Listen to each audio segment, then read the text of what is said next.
Well, we have a Pro Football Hall of Famer on the set here with us. Great Terrell Davis. I'm excited, too. I wanted to ask you about the game of football has changed a lot since you played. It feels like with some teams, running the ball is not as important as maybe it used to be. We went through a cool transition, I thought, this year with Ben Johnson as the head coach of the Bears in Chicago, who really embraced the running game. Like, that was really their identity. As much as the stories were about Caleb Williams and stuff, they really wanted to run the ball. What do you think about the state of the run game in the NFL right now, and coaches like Ben Johnson, to me, that are really trying to lean into it still? Because I still feel like the best teams run the ball well. I agree.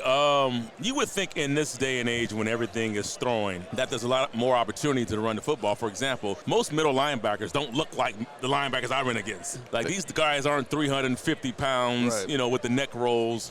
They're more athletic linebackers, and so they're getting lighter. They're more equipped to defend the pass versus the run. So if I was an offensive coordinator, I'm doing a little bit of throwback. I'm going to bring a fullback into a game. I'm going to bring a heavy package. I'm going to get me a back that loves to come downhill and thump. But the problem is a very expensive proposition, and not with money, with time. Yeah. To work on a run game, coaches don't want to spend time working on run games. And you know what I mean? We can work on pass games all the time, but the run game, you have to have pretty much all 11 on the field working on the run game. So you'll appreciate this because we found out about this about mid-season. Ben Johnson actually installs the run game. And most people I've talked to about that have been like, the head coach is installed. Like, usually it's a run game coordinator, your O-line coach or something like that. Yeah. He actually installs it. And, like, we talked to some of the tight ends on the team, like Cole Kmet, and he talk about the details about every angle you're taking for every block. So what you're saying is what I think the Bears are trying to accomplish this year with all 11 on the field. Same thing with the receivers. If they don't block, they don't get the ball. So, again, to your point, our running game was installed basically in team. Our receivers were in the room with the run game. It wasn't like the receivers had the run game and they were just like, looking at plays and trying to treat it as a throwaway. If you weren't running, if you weren't involved in the run game, and Alex Gibbs, who was our offensive line coach, man, he would chew your ass out. I mean, Elway got chewed out. Receivers had to participate. There was no spectators out there. So we had all 11 involved in the run game. We also went through our run game like it was a religion. Like, we worked run all the time. We had inside drills. We had outside drills. We had 9-on-7. We had tackling. So the run game was like we invested a lot of time and effort into the run game. And for many years, even when I left, the run game was just there because we had basically a system, and we ran it like a cult. It was like, in church, man, like, we're going to preach run game, and everybody had to be involved in that. And so that's how you get those results. But they don't have the time because you have a limited amount of practices. You have a limited amount of padded practices. Yeah, you can't even hit that much. You can't hit anymore, And so when you have those restrictions, are you going to want to spend 2 hours on a run game, or you're going to spend 2 hours on a pass game? And how many head coaches, have been promoted from coordinator coming from a strong run game versus coming from a strong pass game? Yeah, If I'm a coordinator or a head coach, I'm trying to get a head coaching job, I look better. My resume looks better coming from a offense that's putting up 30 points a game and my quarterback's throwing for 300 yards a game. Right, and it's usually these guys that are like, well, this guy was, this great quarterback's coach, and instead of it, to what you're talking about, strong running game. It's a great point. And also, if I was somebody watching, like, whoa, look at the way the Bears actually block, because the intricacy, or whatever I'm trying to say, of their scheme, they're doing some blocks that you just don't see across the NFL, the way the Bears are working it. You just mentioned John Elway. I'm going to shift it to the quarterback for a second here. And everyone, the GOAT conversation gets thrown around all the time. Elway, man, there is no conversation, dude. Let's end of topic. Well, so tell me give me an Elway GOAT level story. Well, you saw it in Super Bowl 32, right? You see when my man had to give it all up and ran and made the helicopter. Yeah. That was basically, that encapsulated, that's what that dude was about. That dude would do anything it took to win. And not to mention, the dude had, the talent level that he had was ridiculous. The arm talent, that he had that. But then he had the extra gear. He had that thing where if you're down, very competitive dude, he wasn't going to lose. He was going to go out there and be be as good, if not better, when the chips are down, which I look for in quarterbacks. I don't need to see a great quarterback in the first 3 quarters, and then in the fourth quarter he disappears. Yeah. So you're speaking Caleb Williams language right now. This is something. Now he's a little too off balance. There's balances in that. Like, I love his fourth quarter, play, but you can't suck for 3 quarters and then come back in the fourth quarter and then make us forget that you got us in the situation. No. We're working on consistency this year. That's definitely better starts. That's going to be a topic for next season. But this is something we've brought up on this show, and Carm's a little bit older than me and probably can appreciate Elway and Marino a little bit better. But I remember watching that Super Bowl you're talking about too. I'm still about to be 40 years old. My point is, we talk about Caleb Williams and people get so obsessed with, his completion percentage needs to be a little bit higher. He seems more like a throwback to me. Like one of these tough guys who's just going to sling it. All he wants to do is win that game at the end. So we have brought up more of the old school type of quarterbacks when talking about Caleb Williams. What do you think about that? Yeah, the numbers, the numbers won't do him justice, and I wouldn't look at the numbers with him. Yeah. Like, again, he has a lot where I'm like, man, I love what I see, but I also see that he's a risk taker. He takes a lot of risk, but you got to take him at some point. But sometimes you have to learn how to, he will evolve to where he has to realize every throw can't be the great throw. It just can't be the great throw. Let me ask this question, because Caleb's completion percentage this year was 58.1, down from 62.5 as a rookie. But the Bears won a lot more football games. If you go back in time, Elway's completion percentage, Marino back then, they were high 50s. Wait, did you know John Elway got benched his second year in the league?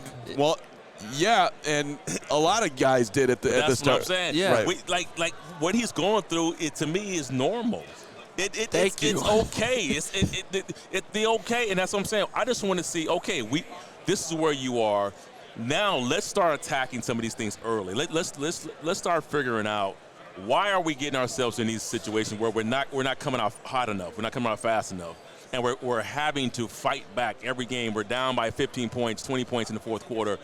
And some of those were plays that came off his arm, where he's put them in situations sometimes throwing an interception. So, and I'm not saying that even in a negative way. I'm saying, like, back in the day, how much harder do you think it was to play quarterback in that era when you could get drilled into the ground and everything else that you could do, and even from a running back's perspective, the way you were allowed to hit back then versus the game today. Does it bother you almost even watching the game when you do take the time? No, okay. No, I'm not the old guy.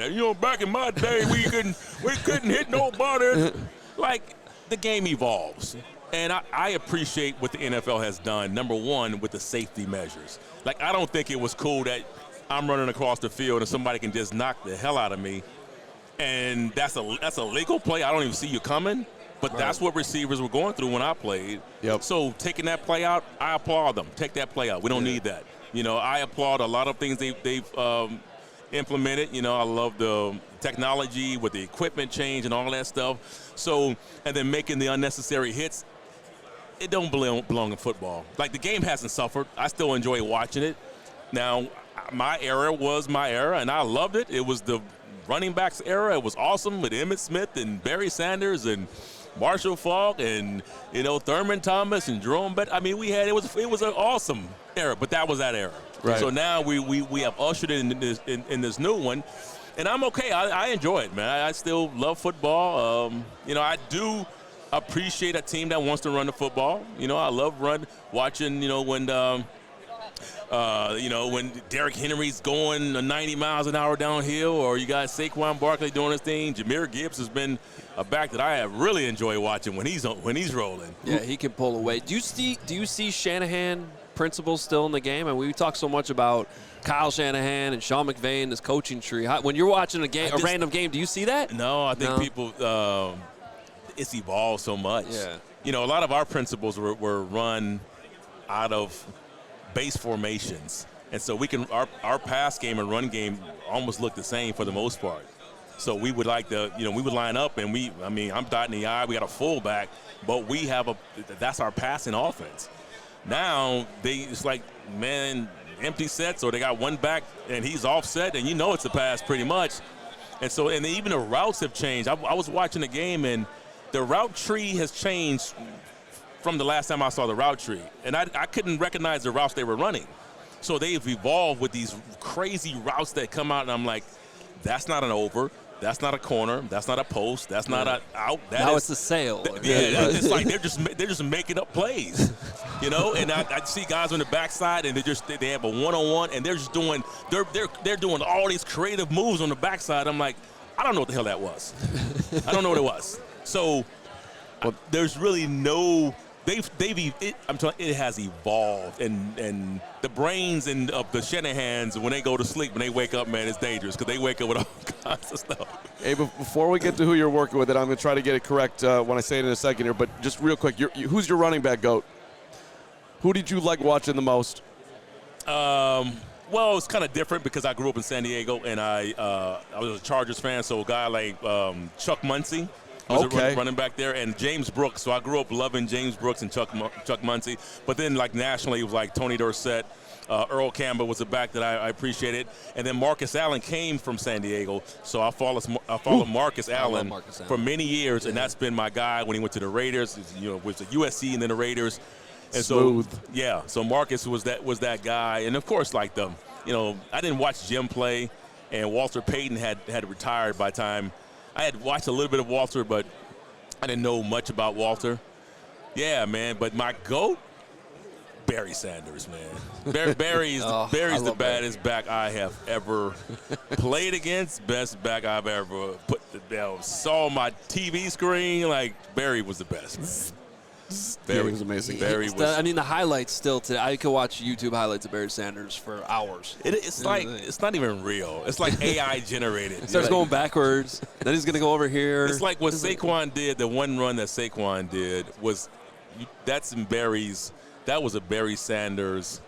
Oh, the one where he leapfrogged backwards. He had a spin move. That was Barry. Stop, jump backwards. Like, that was the coldest sequence of moves I had ever seen in my life.